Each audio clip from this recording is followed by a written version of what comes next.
Excelsior! Hello, everybody, and welcome to episode 16 of Excelsior. I'm your moderator, Christian Buckley. Joining me, as always, is Jack Martin. Hey, good to be here. Happy June 14th, Last of Us Day. Oh, yeah. Forgot about that. Exact same day of the week, too, right? Yeah, Friday. It came out on a Friday in 2013. So, here we are, 6 years later. It's fitting we open with video game banter because we have a game to discuss after our game. We sure do. A contestant alongside Jack for our game, which I'll explain in a second, is Pat Maroney. Good to be here.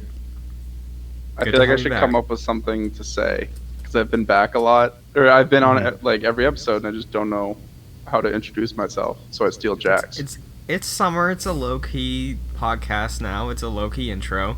It works. But I mentioned a game. The game we open our show with, Build a Better Hero. I think I'm gonna say Build a Bear. That was a weird name.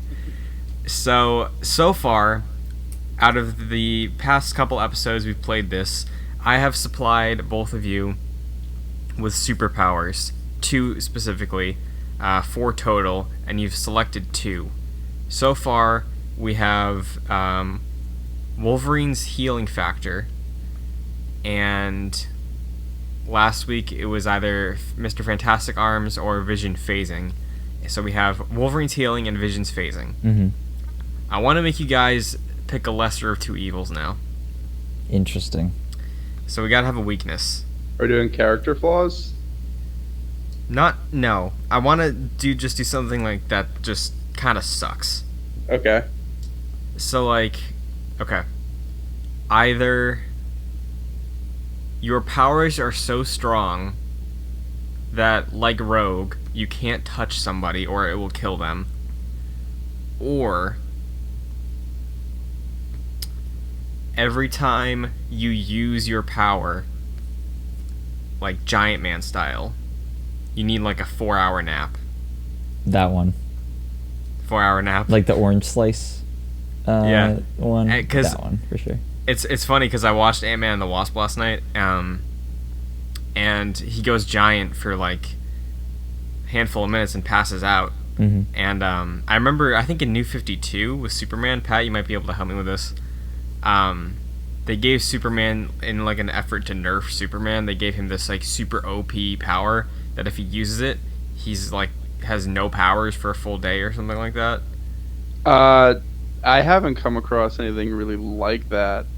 Okay, I think it was New 52 Superman, like towards the beginning, because I remember people were like, oh, this is like Superman Supernova or something like that, but what do you say?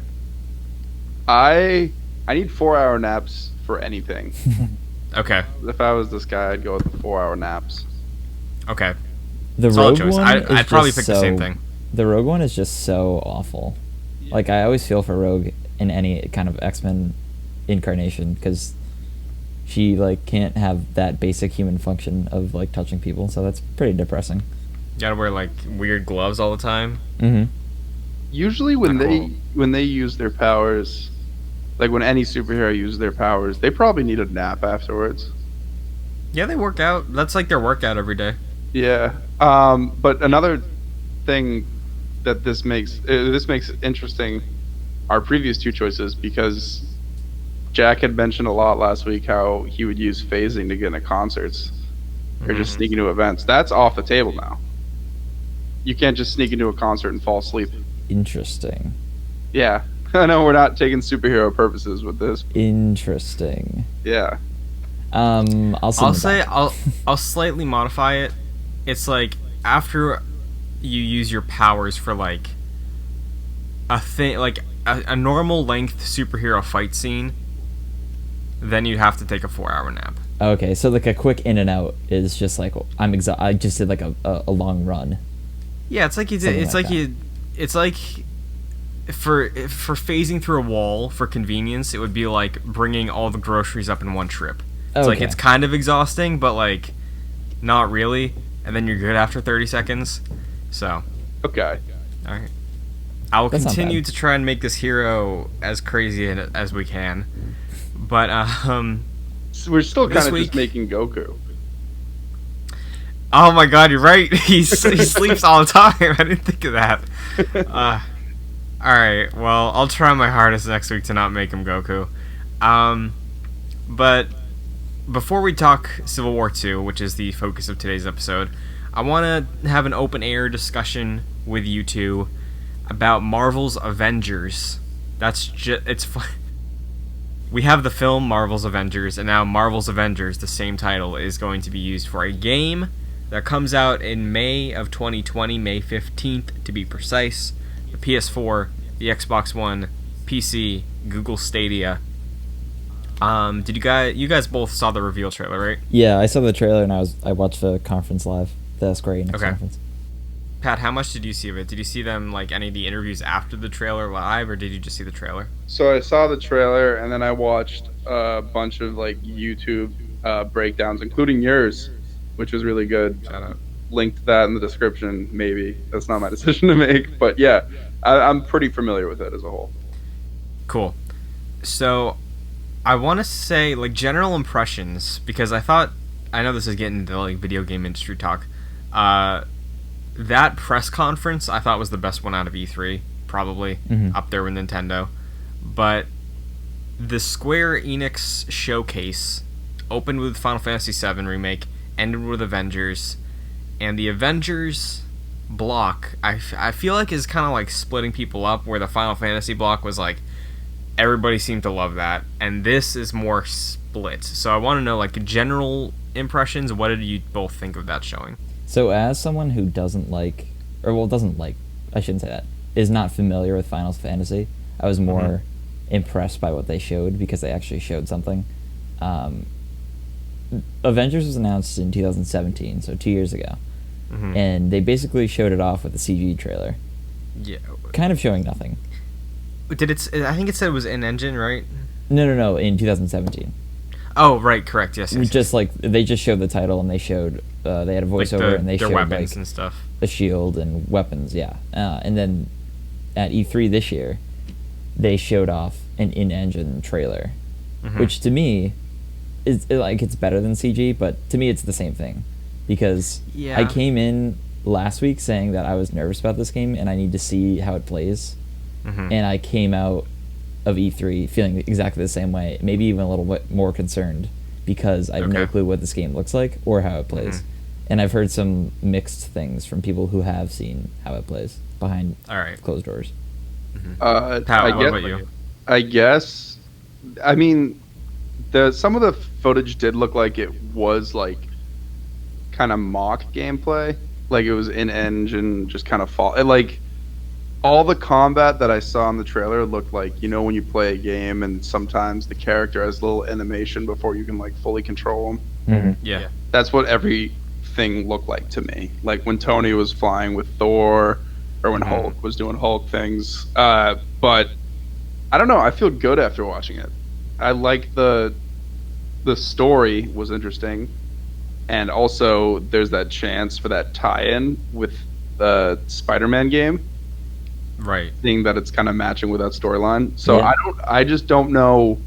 Well, of course they can, but I just don't know how they'd mess it up at this point.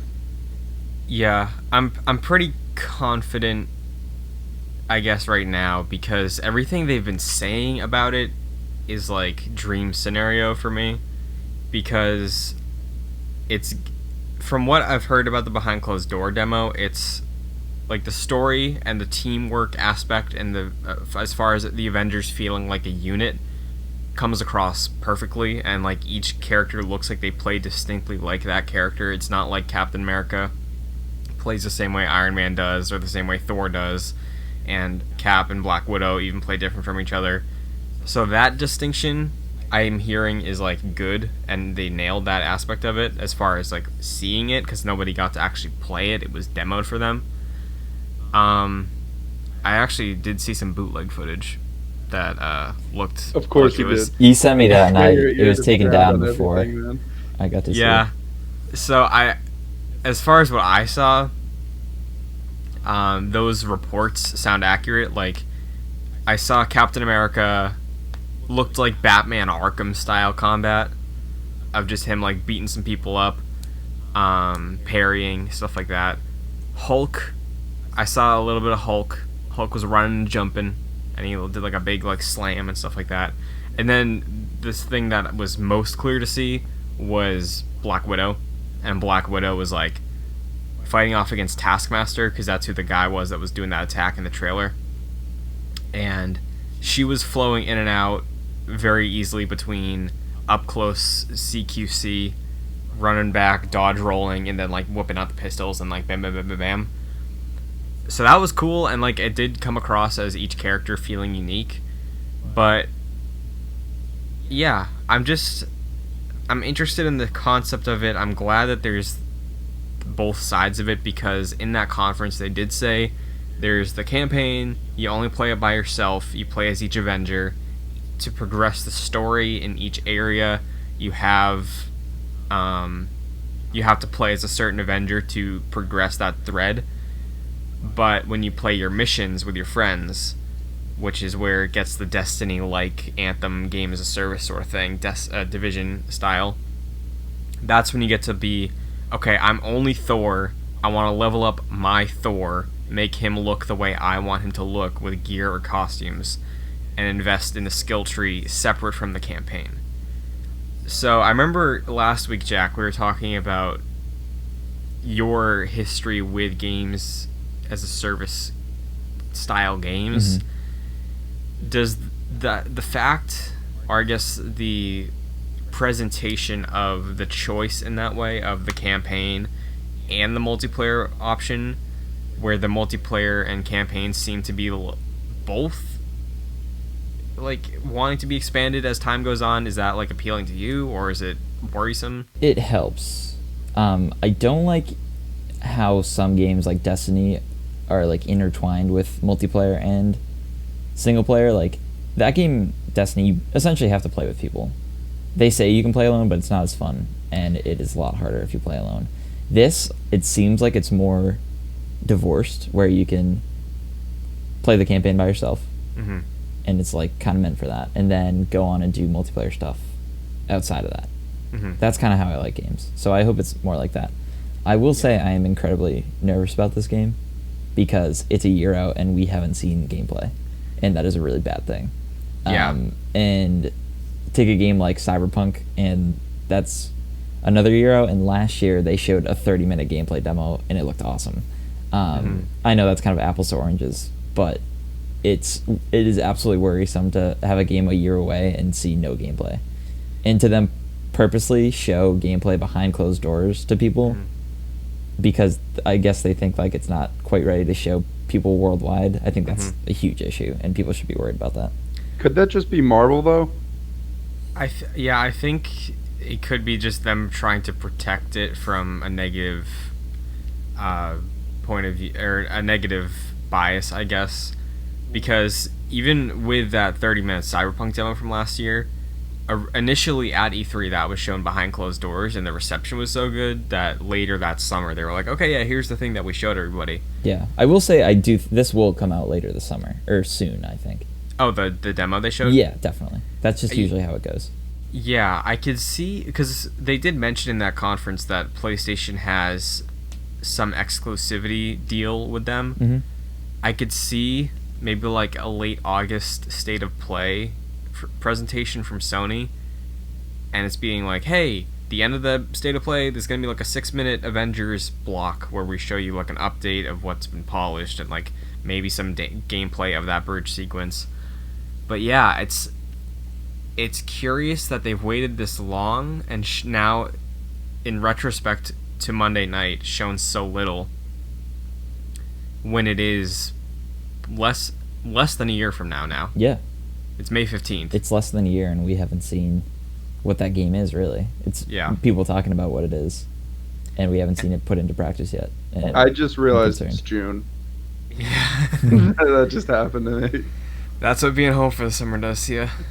But yeah, I like...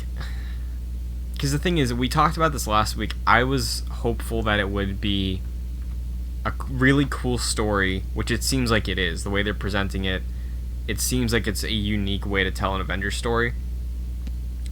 But I wanted those multiplayer elements integrated in here well. And yeah, just the confidence they had on stage, I guess, is what's making me want to believe in this right now. Because they were so definitive in the way they said, like, this is going to be a story that progresses as the years go on for single player and through multiplayer, and we're fleshing out both sides of it. It is something that sounds expensive, but, like, at the same time, as far as the Western studios for Square Enix go, like Crystal Dynamics, who just make Tomb Raider, like, they haven't been doing anything else, you know? Right. So as far as, like, the manpower and, like, the workforce behind this, I feel like it's there. It's just, I don't know if the budget is going to be there, if it isn't an immediate hit, which, like, it's an Avengers game, so it should be, but...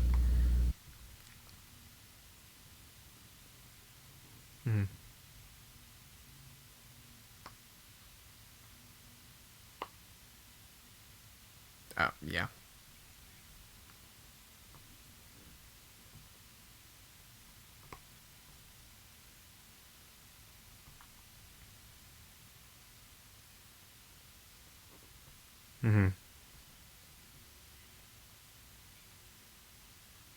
Yeah.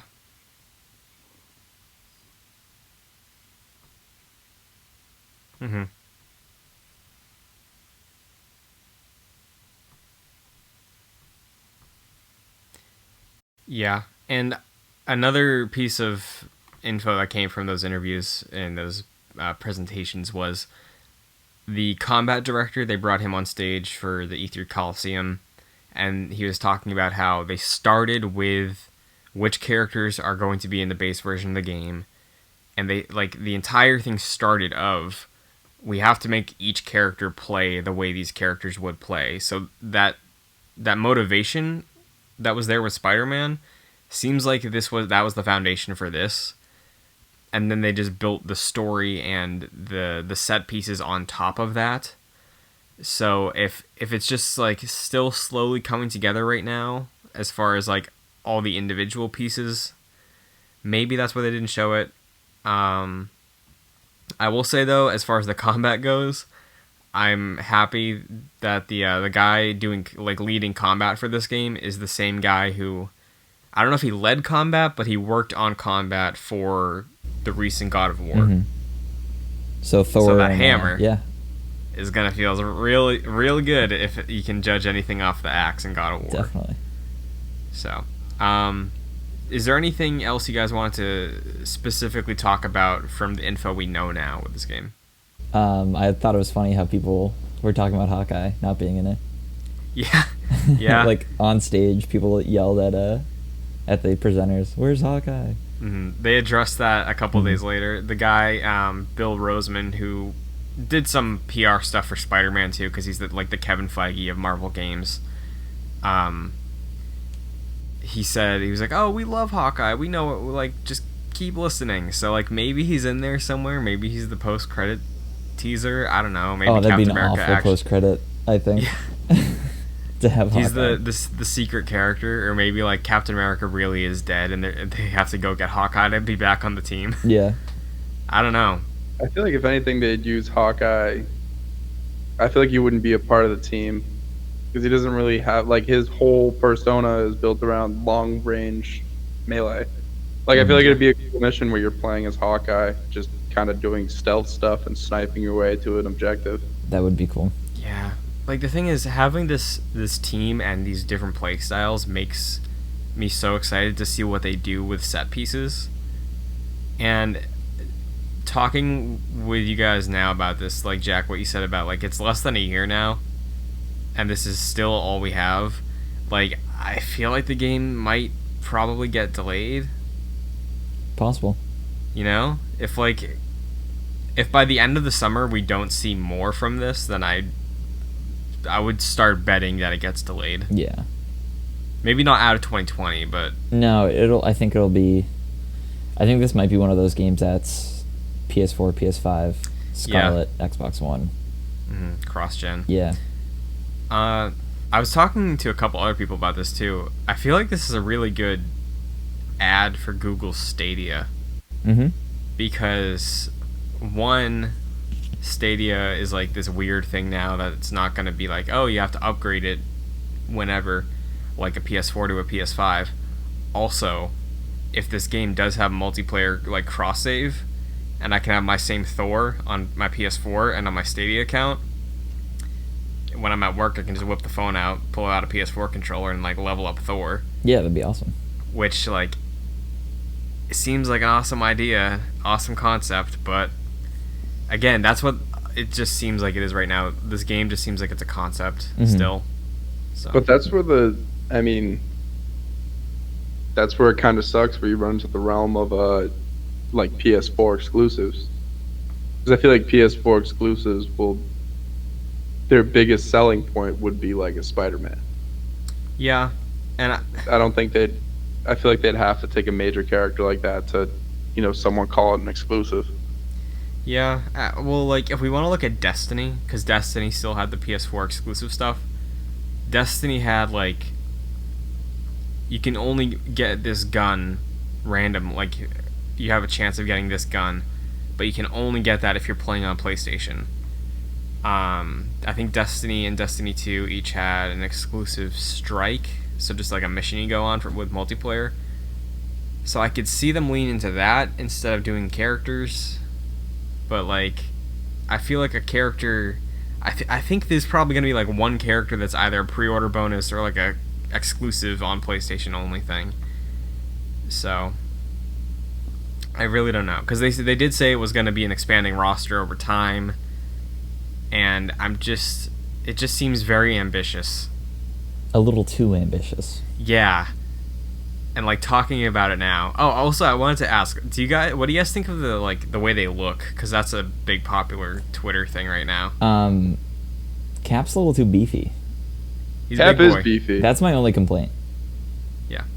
I'm not a big fan of Iron Man's helmet either. Oh, with like the little ridge in the top? Yeah. He looks like Mega Man. I just thought of that. Yeah, that's true. I kind of like it. I like who do I like? I mean, Hulk just looks like Hulk. Yeah, I feel like they can't mess that one up. Does Thor look kind of fat to you guys? Thor looks big too. Thor looks big in the way that Cap looks big. Like Marcus Phoenix big. You know what I mean? Yeah, like how barrel everyone in chested. Gears just looks big for kind of no reason. Yeah. Booting out some thick superheroes. Mm-hmm. Yeah. Also worth mentioning in that at some point they showed this weird teaser with Hank Pym. So Hank Pym is involved in here somehow too. Yeah. So that'd be cool if you get to play as Ant-Man at some point. But can I ask you guys real quick, while we're on the note of Twitter and people reacting about appearance, did you guys see that new Spider-Man Far From Home poster? Yeah. Have you seen all the memes around it too? Yeah. They're amazing. I saw Zendaya quote tweeted the one of like the Photoshop one that's just like really, really bad. And it was just like ... And I was like, it's true though. So yeah, I guess closing out on the Avengers, because there really isn't much to go off of right now. If you get it, well, I'm assuming you guys are gonna get it. If we co-op some missions together, which character are you claiming? Iron Man. Iron Man. Okay, solid pick. I should have spoke up sooner. I don't know. Maybe I'll just go hard in the paint as Hulk. Nice. Dude, Hulk would be a lot of fun to play. You got the green already. Yeah, it's true. Yeah, you do. You're Thor, yeah. Christian, right? Yeah, I'm Thor, yeah. Mm-hmm. You've been calling that on Twitter for like 5 days now. Oh, I know, yeah. Man, last year when they were talking about the Avengers game before E3, I was like, I'm calling Thor. I want that out there right now. Just because I feel like throwing the hammer is going to be so fun. And like with Hulk, they were talking about like, oh, there's some flyers on the team. Hulk doesn't fly, but he can jump super high, and he can like wall run and like climb up things. Yeah. I would have said Cap, but we don't know his fate yet. Yeah, and I mean, like, I can't imagine they created like a full Captain America fighting scheme and like character model for him to die after the first mission. Yeah. You know, like he's probably going to be in here. Well, he somewhere. could be online exclusively. That could also be a case, yeah. As far, Could you imagine that? It's like, hey, sorry if you want to play as Captain America. He dies. He actually dies. So, like, if you want to play him, get some friends together. Yeah. So, what about one character you want them to add, like, down the line? I'll let Jack go first on this because I want to think about it for a second. I was gonna say Spider-Man PS4. Okay, yeah. But that might be a little too much. It's interesting though because they said that it's not necessarily open world, but there's areas you go to. Right. So like, I don't know how well Spider-Man would work in that scenario. You know? Yeah. He is much more of an open world character, so. At least it's like a place with like high things to swing on. You know. Mm-hmm. So. I'm torn between two people at this point. Shout them both out. Falcon and Wolverine. Falcon would be a good one. Wolverine, I think, would be a fantastic choice for this. Yeah. But it's just like you said, if it's open worlds, then like you're limiting the potential for Falcon. Well, I mean, kinda, because like Thor and Iron Man are both here. Yeah. I don't know. He's more short range, I feel, like with how far he can travel. Yeah. Yeah. So gliding up onto a perch or something, taking people out, that'd be cool. Little Arkham Knight style gameplay. Yeah, definitely. Yeah, that'd be sweet. So cool. We will. I'm sure if there's any Avengers news that comes out in the later weeks, we'll probably cover that too. But this has been the big whammy of the summer. I take it. Mm-hmm. Yeah, it's probably gonna be quiet for a while, I imagine. But what isn't gonna be quiet are our thoughts on Civil War, because I got some opinions on this one. Civil War 2, I should say. Right. So, let's hop into that. Wait a minute. You guys aren't the real Avengers. I suggested this too. You did. I liked it a lot. I say that a lot in the show. Uh-huh. I don't really have negative thoughts. Right. What did you guys think? It was good. And that's kind of as far as it got for me. It was good. Yeah. Like, I didn't think it was great at all. I think, and we'll get into it, I think Civil War 1 is significantly better. Yeah, I don't really know how I feel yet. I want to talk it out, because, like, I think this is written better. And, like, the story, like, the overall, like, hey, it's, is someone guilty before they act? Like, that whole thing, we've seen that explored before. We've seen that in the MCU, like, Winter Soldier's all about that. And that's, like, a plot that I like seeing explored, but I don't think this story does anything super unique with it. That's how I felt, too. Did you guys have any, like, sort of gripes with, like, the crescendo in the story? Because personally, I was, like, really annoyed every time a massive fight would break out and then a Vision would cut everything short. I didn't think, like, it didn't bother me, but it did, like, kind of break up the pace more than I was expecting. Yep. My biggest issue was that I feel like the conflict at hand was not extraordinarily compelling as it was in the first one. Like, yeah. I feel like it wasn't as urgent. For sure. Like, the thing that sparked it all off felt less of a... I mean, like, yeah, Rhodey died, you know? And, like, that is where the conflict started. But, like, 800 kids died in Civil War, you know? Yeah, like... And I felt like there was more of a dichotomy between the opinions in the way that, like, you can agree with one side or the other in the first one. Where in this one, I feel like you were almost guided to Iron Man's side, because even, like, he's, like, facts and logic kind of, and Carol is more impulse, I feel, and... Which is strange. But even the characters on either their sides, they did a cool thing where, at least on Marvel Unlimited, I'm sure it was the same with Comixology, they would show, before the issue started, like, who's on each side in this issue. Yeah. And I looked at Carol's side and I looked at Iron Man's side and I was like, I do not care about anyone on Captain Marvel's side at all. Like Black Panther maybe, and that was it. Yeah, and he switched sides. He did switch sides, and then Yeah. I was like, well, I don't care about her at all. Was there? I forgot what I was gonna say. I have, like, so with Iron Man, it was weird because at the start of it all, like when that first scene of, I think it was Dr. Sampson, right? When he visited Captain Marvel and she came out and talked to him, and she was like already leaning into the whole like, hey, we're messing with some tech right now. The Ultimates are trying to like figure out ways to stop things before things happen. Even then, I was like, oh, okay, so this is the conflict, and whatever that opposing side is, because the thing is, I wasn't sure where she was gonna fall yet. Maybe I was like, oh, she sees the error of this, but as soon as Tony showed up and he's like, hey, that's not right, I was like, okay, so I'm on Tony's side. And then when the conflict happened and he stole the kid and he was like going off, he's like, my best friend's dead, he's dead, he's dead, he's dead. I was like, Tony, you got the right idea, but I still feel like you're going about it the wrong way. I don't know. Did anyone else? I remember what I was gonna say. Did anyone else read Tony in the story as RDJ Tony? I always do, yeah. It reminded me a lot of him Mhm. in this particular story. Yeah, this Mine one was a actually, mix. I agree with you on that. I think this one more than the other ones that have had Iron Man definitely is more RDJ for sure. Yeah, mine was a little bit of a mix, because when I read the first Civil War, I was reading him in just kind of like a high-pitched snarky voice, and like I got a mix of that and Robert Downey Jr. in this one, because again, well, we didn't really bring this up yet, but I feel like this is, you can feel the presence of the MCU in this one.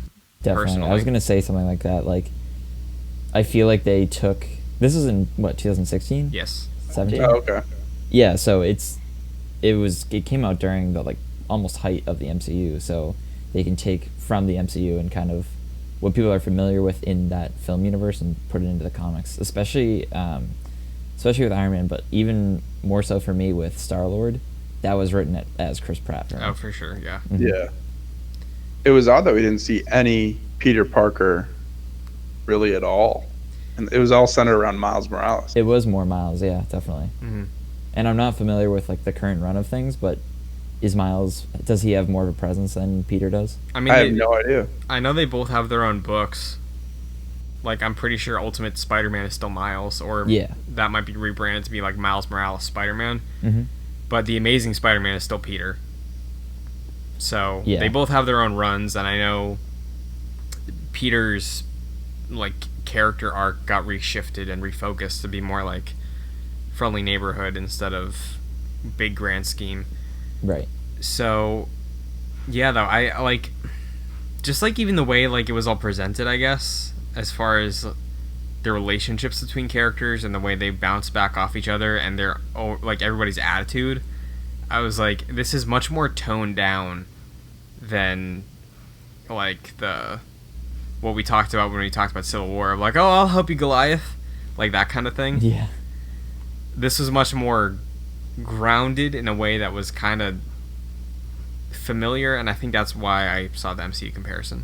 Yeah, I think the dialogue and interactions between people in this is probably better than the first one. Oh, But I I think agree. the scope of things is much, much better in Civil War 1. I wish I would like this more if we saw more of Carol's side hunting down people that have actually like done bad things, and like we saw victories with that. The one we saw was obviously Hulk was a major one, and then it was like, I don't even know who she was. It was a woman with a briefcase, and they were hunting her down because she was like gonna blow up something. Yeah. And that, like, I was like, that's not really compelling. Like, I wish they caught someone in the act, like, a few times and showed maybe, like, a montage of, like, this is actually helping. Well, Thanos a little bit, A little bit, yeah. Yeah. but not as much as... I get what you're trying to say. It was, like, that was, like, very quick, I feel. Yeah. Maybe they could have focused on Thanos more. Yeah. What did you guys think of the Hulk thing? Weird. I kind of thought it was just for shock value. I thought it was a weird decision to kill him right off the bat. Mhm. Like, when I first read it, I thought that would sort of be like one of the conclusions, is that they go through all these steps to stop this impending future, and then they find out Banner's experimenting with gamma radiation again, and I was like, oh, he's gonna turn into a Super Hulk, and then Hawkeye just kills him. Mm-hmm. So I don't know, I feel like that was kind of it played into the story, but I feel like it could have played into the story in a much better way. Yeah, because I like when that was happening, I thought that was going to be a much bigger deal for like the end all scenario of where things end up.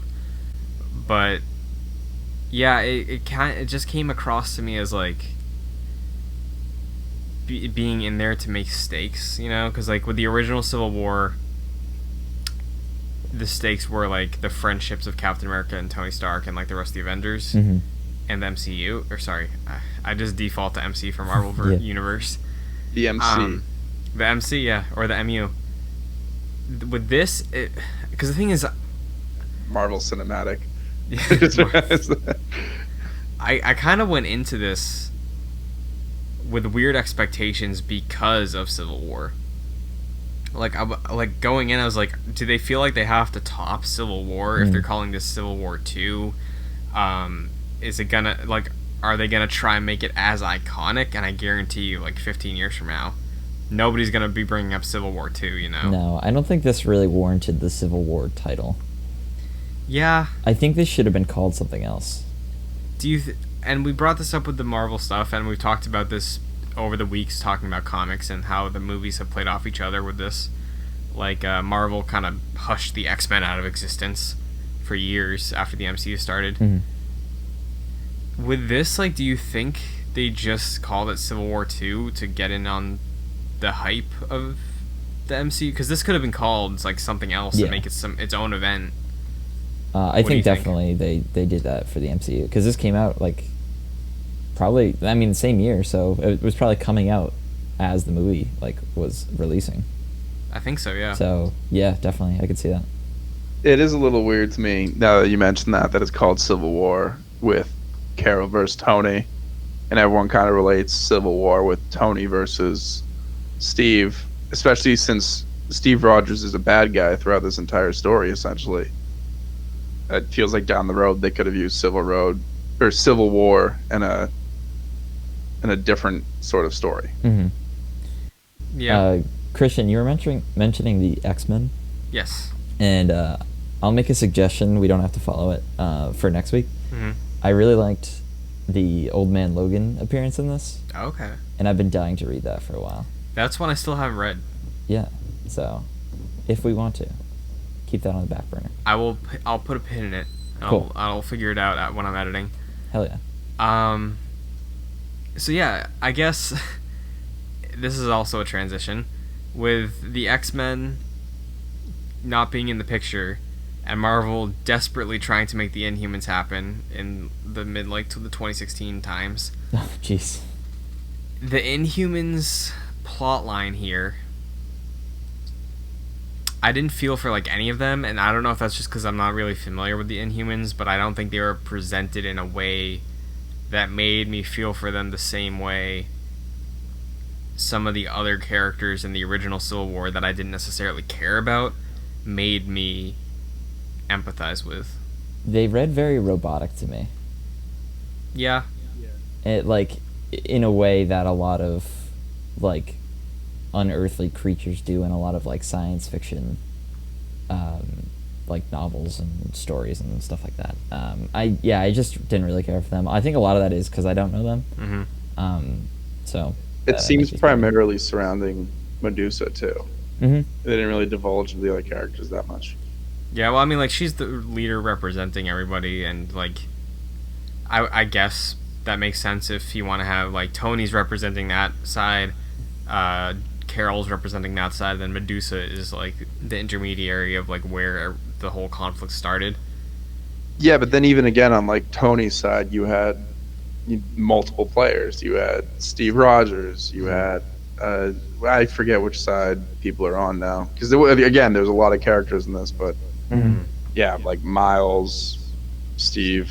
It was. I don't really know how else to explain it other than we only heard from one person. Yeah. Can I say? Yeah. Can we all agree that Maria Hill is just the worst? Yeah. So this is kind of funny because like I like Hill in the movies a lot. Me too. And I don't think it's just because of Kobe Smulders.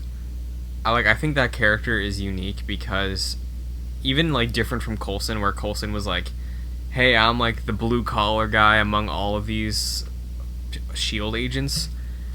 With Hill, she's like really relatable. But have you guys ever seen like the alternate intro and outro for the Avengers? No. It's awful. Really? It's so bad. So it introduces something with like Maria Hill banged up in like a conference room talking to that security council, and she's been like, "Oh, Nick Fury's this terrible guy. Like, oh, he sucks. He has no idea what he's doing." And then that's the entire introduction to the Avengers. And then the outro is her being like, I guess like kind of having a change of heart, but she's still like wildly different than she is throughout the rest of that movie. Wow. So I thought of that scene reading this book and reading Yeah. Civil War 1. That seems more in her character. Those like weird deleted scenes. Surprisingly, yeah. Yeah. It just doesn't work. Yeah, she's much better in the MCU for sure. Mm-hmm. Yeah, she sucks in the comic. In both, in Civil War 1 and 2. Yep. Yeah. I mean, I guess, what do you guys feel about like the consequences of this one versus the consequences of the first Civil War? Because at the end of the first Civil War, it's like, hey, Cap lost. He didn't lose. He realized what he was doing was wrong, and we're now entering this age of regulated superhero stuff. And even one of the introductions in one of the earlier issues in Civil War, it does say like, I forget what it is exactly, but it's like the UN designated task force base, and it was like the base for the Ultimates. Yeah. So I thought that was cool, like seeing those lasting implications of Civil War 1, but like the end of Civil War 2, like I feel like it's way less consequential. Yeah, I feel like, and I'm not a diehard comic reader, but I feel like we will not see the implications in this. Like, I'm sure there's really not too many even now. It's 3 years down the line. I feel like the first Civil War is just so huge and so lasting and so important in the Marvel Universe now that it still has its foothold in many of the issues, like, still going. Right, yeah. So, I don't know. I feel like that one is just much more important, I feel. It Yeah, seems like I the agree. consequences from this one were people dying, and as we all know in comic books, people don't die. Right. So, I mean, I agree with that. The consequences were far less because it was superheroes dying as compared to like children dying. Right.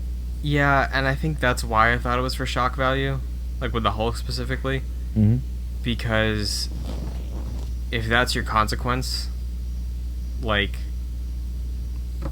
it's the Hulk, you know? Like, he's kind of come back eventually, you know, like, weird comic things happen. So it just kind of felt like they did it to do it. So, that was just a hang-up I had throughout the entire thing. Yeah. But yeah, I guess this is another thing, too. We usually bring up how we read this.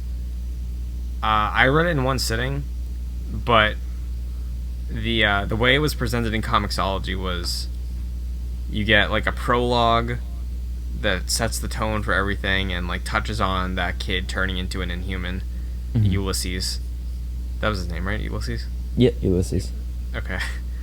And then there was a free comic book day thing that was when Rhodey died. So then I hop into issue 1, and it was like, wait, Rhodey didn't die? And then, like, in issue 2, they referenced the Thanos attack, and I was like, oh, okay, I see what we did here. Interesting. Yeah. So that kind of took me for a loop for a bit. I was like, wait, what's happening? Because it was 0, like, Civil War 2, 0, and then 1 to 8, right? So for Comixology, it was 0 free comic book day insert, which was only like 6 pages, and it was Rhodey dying, and then 1 through 8. Interesting. Yeah. So did you guys read in one sitting? I read 0, and then I read 1 through 8 in one sitting. Cool. So, like, mostly one sitting. Nice. I feel like one set of weeks we should force ourselves to read something at multiple sittings. That's a good idea. Yeah. Maybe like one a day. Yeah, one a day. Interesting. But yeah, I don't really have much else to say on Civil War 2. Is there any closing thoughts you guys have? What was your favorite moment? Ooh, that's a good one. I seem pretty negative, but I did enjoy like reading this. Yeah, like anything with Miles, honestly. I know that's kind of a cop-out answer. It's not a specific moment, but I liked, and I haven't read too much about Miles like in comics, but I thought he was great in this. Yeah, Miles. And was great. I guess maybe his moment with Cap, because that is probably my favorite, because I mentioned earlier, like weeks ago on this podcast, I wanted like a Cap Spider-Man team up in some form or another in the MCU, which I don't think we'll ever get, obviously, at this point. But that was really nice to see in this. Miles was great in this, and one of the panels I really liked was She-Hulk when the monitor, like her heart rate monitor, went flat, and then you just see Captain Marvel's face, and it's just like horrific, like she's banged up, and then you just have like very loud font of the heart rate monitor going off. It looked like it was a horror like sketch. Yeah. Like it was, that stuck with me while I was reading the rest of it, and seeing where Carol goes throughout this book, that image like stuck with me. So I was like, yeah, I can see how she's like really like hammering in on wanting to support this cause because of one of her friends falling apart like that. But she pulled through. I know. It's just like that moment specifically, like like in the moment, like seeing that, I guess kind of stuck with me more than Tony's like just barreling through because Rhodey died. It just felt more like the way it was presented in the book itself. It felt more impactful for that moment than the Rhodey death, Tony realizing moment. So,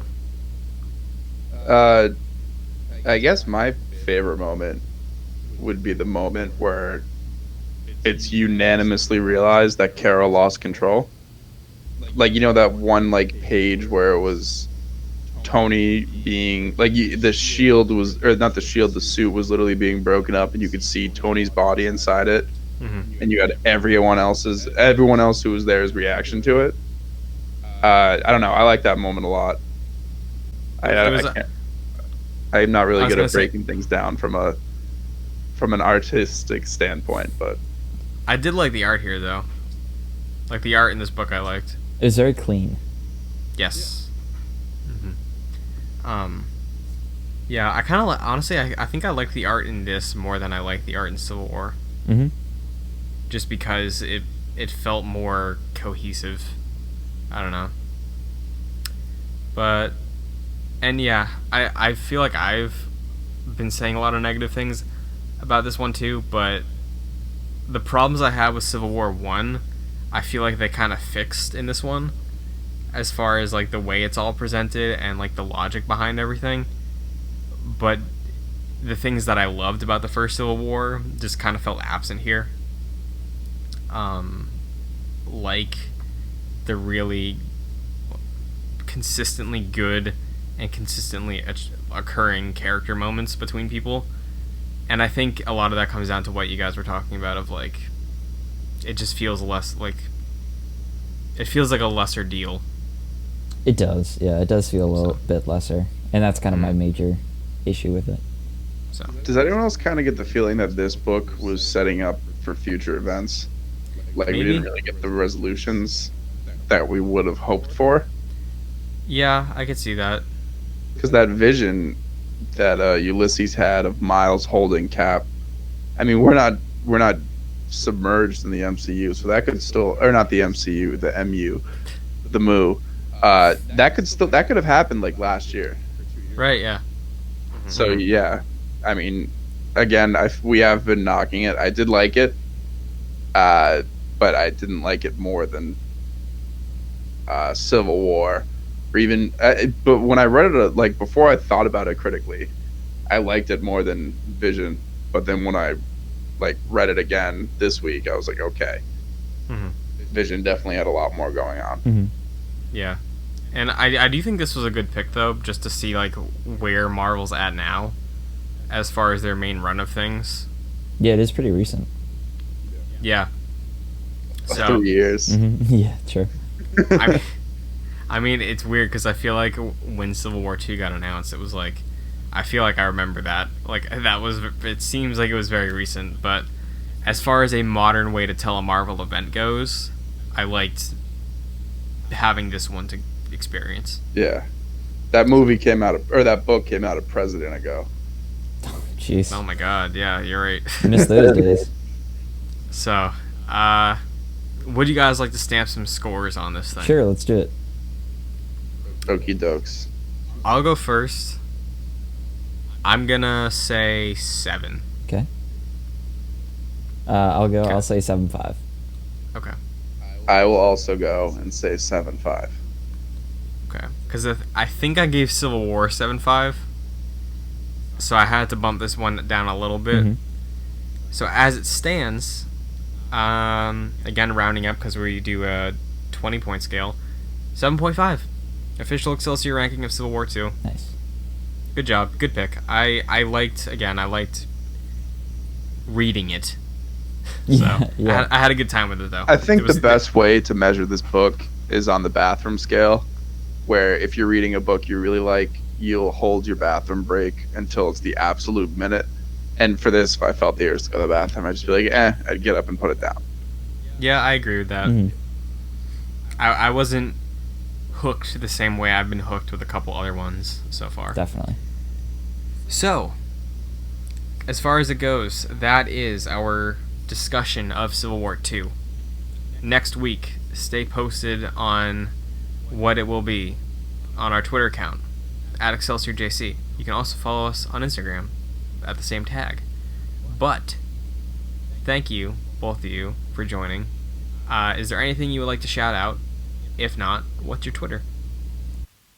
Sure. I have nothing to shout out, but my Twitter and Instagram is FascinatedJack, so you can follow me there. You can just give a shout out to something you like if you want. I like Captain America. Cool. My Twitter is @thepmoron, and if we're just shouting out things we like, I do have something in the works that I would appreciate if people kept an eye out for. I don't want to say anything yet because I'm not entirely sure what it's going to turn into, but the idea is forming. And I want to shout out, have you guys ever seen The Hacksmith on YouTube? Look that up after this podcast. This dude is just like some like brilliant engineer from Canada. He made Iron Man's helmet, essentially. Oh, that's sick. Ooh, that's very cool. It's got a full HUD that operates through a night vision camera, and it opens and closes. It's fully made of steel. So yeah, shout out The Hacksmith. I did STEM for 2 years.